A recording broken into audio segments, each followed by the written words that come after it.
And even those that do, how long is it going to last? Probably 85% of the produce that we consume on the Wasatch Front comes from where in the wintertime? Comes from Mexico. It's all from Mexico.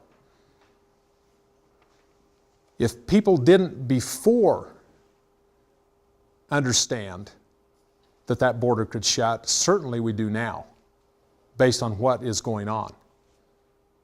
I mean, that border could shut. What happens if it shuts? What do we eat? It's a really good question. And so I feel like there's a great market for exactly that, to teach people how to farm in your backyard. I mean, grow it. Grow it. It's not that hard.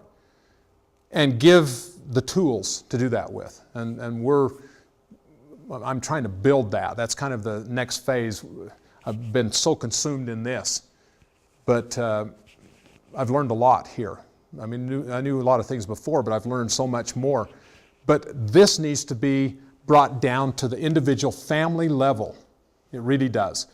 To where they've got a greenhouse. You know, it doesn't even have to be that big, but with all of the pieces there to where you can grow a balanced diet for your family. And then, come what come, you're set. And that's probably more valuable than the food storage, really, because it's renewable. It can be renewed. And so to get all of the pieces in place to where you can do that is probably a very provident thing to do. I was just going to mention, you had said that you invite people to come and help in the farm. We do, and yeah. I think that would Yeah, be so we do. fun. A lot of my clients would do these little field trips, and I'm encouraging them. I want them all to sign up for your CSA so that they can get all this amazing produce and eat that. But I think how cool it would be for them to come and It's great. learn hands-on with you and, It is. and see what it is that you're doing. And so I know I had emailed you about that, but is that something that they could just show up? It's pretty much show up. I mean, there's work. Yeah. You know, you show up, there's work. It's probably better, give us a call like day before kind of thing is probably better. But even if you just show up, generally, if I'm there, then it works out. If I'm not there, then I may be off on an errand or something, and so it might not work out. But we had an older woman with her son who's disabled, and they planted strawberries today, for example. And that's typical. Do they learn something? I've got like 150 BYU kids. I'd love to get some information. Some service hours, but I mean, really, I want them to be. I don't want them just to do free labor, but if they get educated about the process, that'd be very valuable to them with the service. I'm not set up to do that, but it's something that really needs to be done, and I can see going forward that's something I want to do. I teach a class at UVU. I'm an adjunct professor there, and I love to teach. You probably can see, I enjoy it, and this is it's a passionate topic for me. And those kids, they need to learn. To have 150 kids come down to the farm would be an absolute disaster, but to work out some kind of an educational situation that's hands-on would be something that that needs to be done, and maybe it's a joint effort to do something like that. It is certainly be of great value. Most Super. of the problems at BYU are not spiritual; they're nutritional. Can we bring children to help? Or is that not really appropriate? Well, you can, but it's A little bit older. probably a little bit older. Sure. Yeah. We don't want to be babysitting them by any means, but if the parent is responsible and really has them under control and uses the experience and if they'll actually do something, be great. Okay. Be great. Otherwise, maybe they just come and so they can see where the food comes from. Maybe it's just that, But even that is valuable for a child. Yeah. He just mentioned something to me that I think is a good point.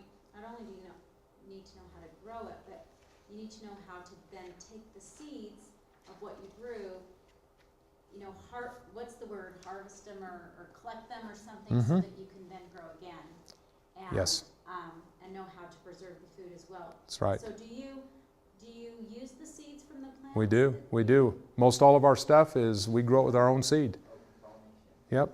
Yep. Yep. We grow it with our own seed. Yep. Yep. And so open pollinated seed is what you have to have. You're not going to use hybrid, though we use some hybrid seed. But most of ours is, open pollinated, which means that the seed that comes from the fruit is that same from which it came. And so, you get it, you preserve it, and you replant it, and there it is. Yeah, important. Important. Yep. That's about all I've got. If anybody has any other questions, I'd be happy to field those. How do we get your vegetables? How do we get your food?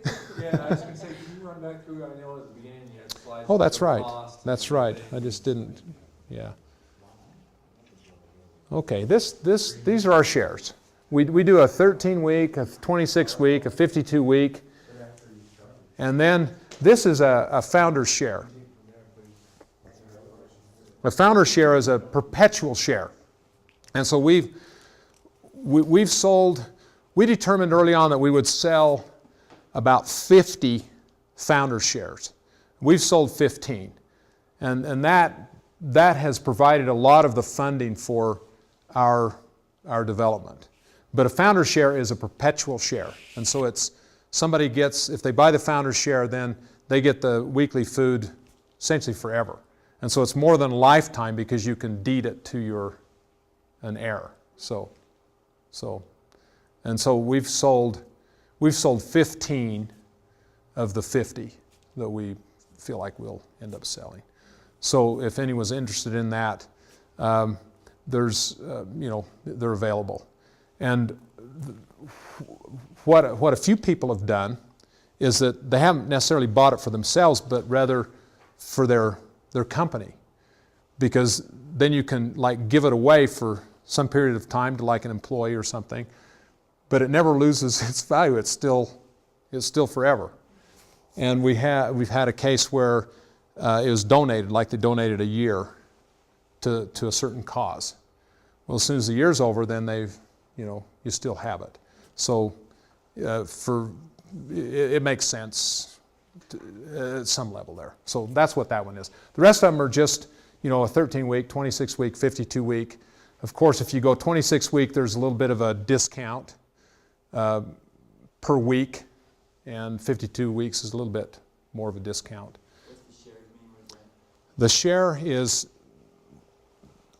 theoretically what one adult would eat per week. It's about 7 pounds.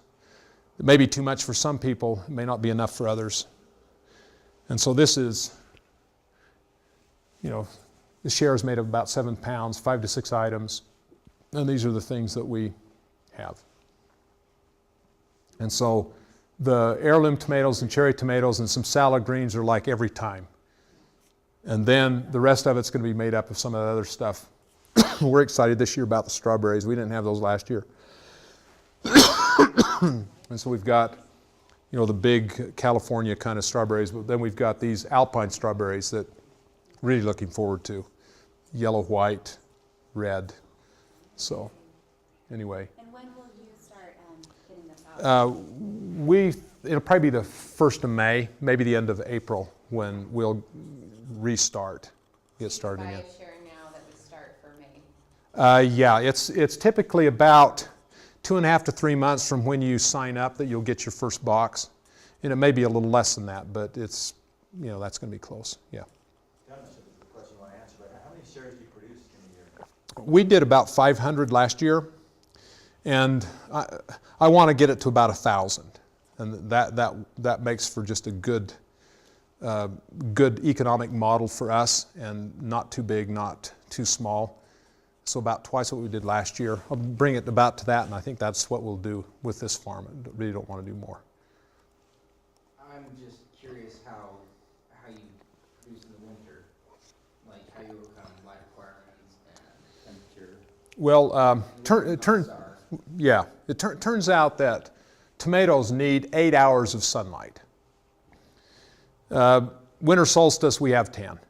So we have enough light for tomatoes. There are some crops that during that period, they don't get enough light. But there's enough of those, tomatoes being one of them, that you don't have to have extra light, that it's not a problem at this latitude. Do they slow down production? They slow down a little bit, not a lot. Yeah. And by next winter, you'll have the deliveries all winter long, right? Yes, we will.